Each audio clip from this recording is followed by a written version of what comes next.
Nous sommes en présence donc de Vandana Shiva, à mes côtés. Bonjour. Vous êtes physicienne, vous êtes prix Nobel alternatif, militante écologiste, connue pour votre combat contre les OGM et Monsanto. Vous dénoncez la biopiraterie et vous animez aujourd'hui notamment la campagne Seeds of Freedom sur la liberté des semences. Well, I am very comfortable with the word transition because I did my PhD on the foundations of quantum theory. And as you know, in quantum theory, there are no things, there are no material particles. All there are quantum transitions and quantum transition probabilities. So my world and my cosmology is constituted of transitions. Now, the banking system, the financial system that brought the world to a collapse in 2008 is making its own transition by making people pay for bailing them out. That's one transition, the transition of austerity, the transition that's creating joblessness.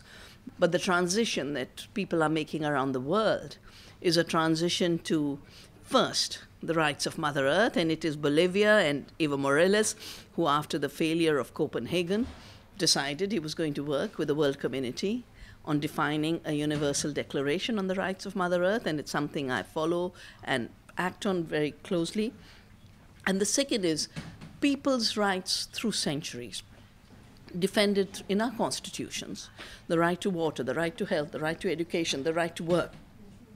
These rights cannot just be taken away unconstitutionally. This transition to a post-globalization world is what I have called Earth democracy, a transition to a real democracy, because right now our democracies are not real. If humanity has to survive, we have to make a transition. Nous avons également avec nous Silvia Lazarte. Silvia Lazarte, bonjour. Vous êtes une femme politique bolivienne. Vous êtes membre de Bartolina Sisa, la Confédération des femmes paysannes et indiennes de Bolivie.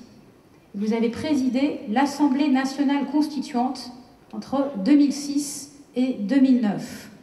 Y la soberanía alimentaria es muy importante tomando en cuenta a nuestros pueblos, porque nuestros pueblos piden y de esa manera la llevamos en la práctica. Por eso también ya está garantizado, constitucionalizado en los artículos de la Constitución Política del Estado.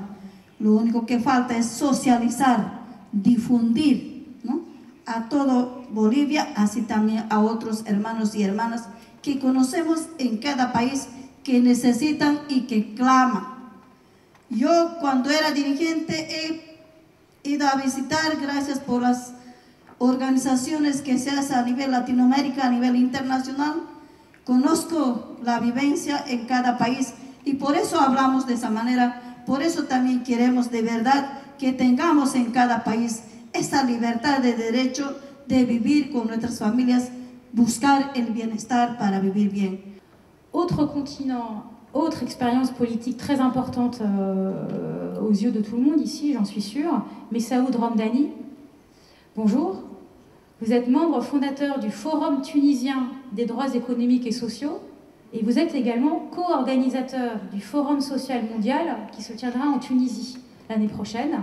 Le monde est en transition, c'est un fait, c'est-à-dire qu'on a besoin d'un changement puisque le système actuel de mondialisation demande un changement essentiel, bouleversant qui va changer le monde. Mais la Tunisie aussi, ça demande est en phase de transition puisque après la révolution, donc on a la justice transitionnelle, on a la démocratie, on a beaucoup de demandes qui sont encore pendantes en Tunisie, donc on essaie d'en passer. Mais je vais dire une chose, ce qui se passe dans le monde influence beaucoup la Tunisie, et ce qui se passe en Tunisie aussi, ça a une influence sur ce que va se passer dans la région premièrement, du Maghreb et dans la région en général, mais aussi dans le monde. C'est-à-dire que nos demandes, souvenez-vous de la Révolution, ce sont des demandes que tout le monde pose, c'est-à-dire la liberté, la dignité, l'égalité et tout ça, ce sont les demandes des forums sociaux, ce sont les demandes des mouvements sociaux et des mouvements de droits humains à travers le monde. Donc on est un peu dans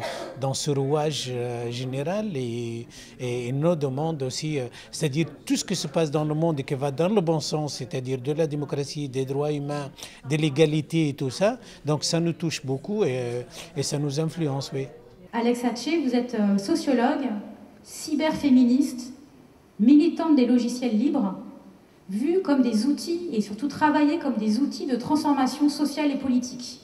Et vous travaillez notamment la notion de souveraineté technologique. Et je pense que c'est plus simple de partir du concept de souveraineté alimentaire, qui est un concept qui est mieux compris, surtout peut-être en France. Cette idée d'avoir le droit de produire tes propres aliments, d'avoir des graines libres, de manger dans des bonnes conditions, que la production se fasse aussi dans des bonnes conditions, non seulement environnementales, mais aussi sociales, non, au niveau du statut des travailleurs qui développent justement cette alimentation. Pour essayer d'extrapoler cette même logique, cette même définition à souveraineté alimentaire à les gens ou les conditions dans lesquelles se produisent les technologies qu'on utilise de nos jours. Donc ça va depuis les technologies information et communication, notre ordinateur, le portable, le petit smartphone et évidemment Internet.